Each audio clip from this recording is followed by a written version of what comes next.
apa yang ditemukan para ilmuwan, kedokteran atau apapun itu 1400 tahun sudah lebih dulu di Al-Quran. Orang-orang kedokteran ratusan tahun menemukan alat mikroskop untuk mengetahui apa yang terjadi dalam rahim embrio itu, kayak mana cara berkembangannya. Subhanallah, ratusan tahun bahkan ribuan tahun untuk menciptakan alat itu agar mengetahui isi perut wanita yang sedang hamil. Rupa-rupanya Nabi Muhammad 1400 tahun silam lebih dulu telah menjelaskan.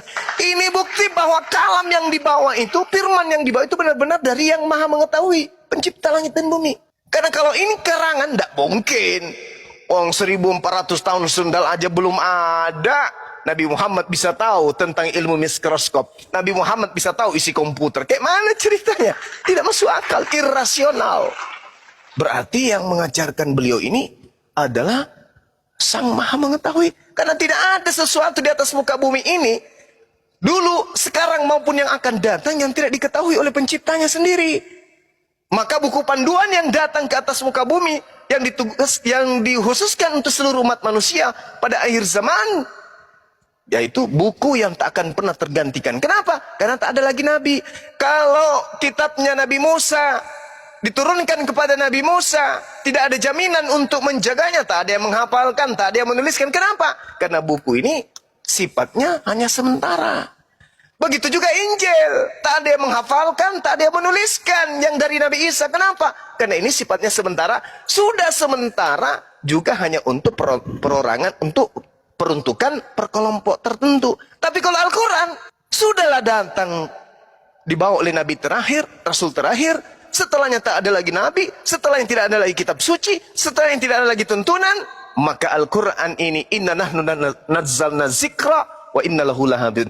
Aku Allah yang mewahyukan Al-Quran, dan aku juga Allah yang akan menjaga Al-Quran itu. Apa hikmahnya Al-Quran dijaga? Karena Allah itu maha adil. Semua zaman menuju kiamat harus merasakan hadirnya Al-Quran. Harus. Orang Kristen di zaman ini harus merasakan hadirnya Al-Quran. Mau terima atau tidak terima, harus menerima Al-Quran, harus mendengarkan Al-Quran. Urusan nanti di akhirat, apakah Al-Quran pernah datang di kupingmu? Pernah. Kamu ikut? Tidak, neraka. Kamu tahun berapa hidup di dunia? Tahun 3000 Tuhan. Pernah dengarkan Al-Quran? Pernah. Kenapa kamu gak ikut? Saya lebih cenderung kepada aliran kepercayaan yang tidak ada aturan mainnya, tapi langsung dijamin surga. Masuk neraka sana.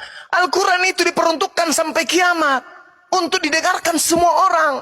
Nanti dikatakan dalam Al-Quran, wa qulil haqqu min rabbikum. Kebenaran ini semuanya telah kutuangkan ke atas muka bumi. Barang siapa yang mau beriman kepada kebenaran yang dibawa Al-Quran, silakan. Barang siapa yang mau kufur, kafir terhadap kebenaran yang dibawa oleh Al-Quran, juga silakan. Tapi ingat, ada surga, ada neraka. Yang menerima kebenaranku, jannah. Yang menolak kebenaranku, kufur terhadap kebenaranku, neraka. Itu sudah hukum Tuhan. Makanya dikatakan, lakum dinukum waliyadin. Agamamu, agamamu, agamaku, agamaku. Tidak ada paksaan. Karena kebenaran itu tak boleh dipaksa. Itulah yang terjadi, Bung. Jadi ketika Nabi Isa atau Yesus dalam kitab saudara mengatakan, kalau di Al-Quran kan jelas, wa isqala Isa banu Maryam ya bani Israel inni rasulullahi ilaikum musaddiqan lima baina yadayhi minat Taurah wa mubashiran bi rasuli ya'ti min ba'di ismuhu Ahmad. Aku Nabi Isa diutus kepada kalian wahai Bani Israel untuk membenarkan kitab Taurat yang datang sebelum aku yang dibawa oleh Nabi Musa, dan menyampaikan berita gembira akan datangnya sosok Nabi setelahku bernama Nabi Muhammad. Di dalam Yohanes 16 juga dikatakan hal yang sama.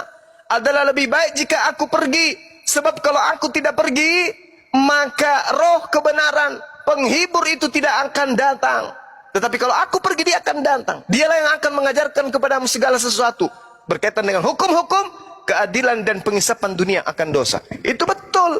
Nabi Isa, Yesus mengatakan itu, dan Nabi Isa juga mengatakan itu. Terakhir, Yohanes 14 nomor 31. Mari kita dengarkan baik-baik. Tetapi supaya dunia tahu bahwa aku mengasihi Bapa, dan bahwa aku melakukan segala sesuatu seperti yang diperintahkan Bapa kepadaku. Jadi semua yang Yesus lakukan di tengah-tengah Bani Israel itu adalah perintah Bapa. Nah sekarang perintah siapa? Perintah siapa sampai sosok yang datang kepada penulis Bible dan Paulus ini mengaku bintang timur? Itu perintah siapa?